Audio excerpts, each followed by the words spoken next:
Okey pelajar, cikgu ni nak keluarkan ada kenal-kenal lain. Jadi sebelum cikgu keluar ni ada tak soalan ke atau perkataan ke nak disampaikan?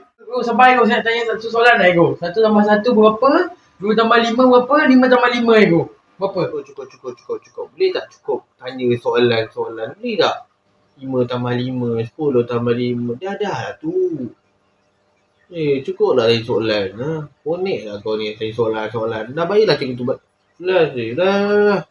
Tak jauh cikgu boleh balik je lah. Dah. Apa bodoh ke ni? Dah cukup lah. Tanya soalan. Ni sampai bila tak habis-habis kalau matematik ni? Alah kau ni.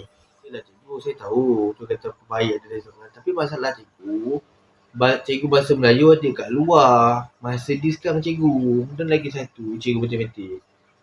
Dia bukan tanya soalan yang dia tak faham. Bukan benda yang dia tak faham. Kan? Tapi masalah sekarang, soalan cikgu pagi tu, dia tak faham. Sebab tu dia tanya jawapan dia daripada cikgu. Oh, tak ada. Cikgu tak akan ambil kata-kata kau tu atau soalan kau ni, okay? Oh, cikgu tu dah sampai. Okay, say bye.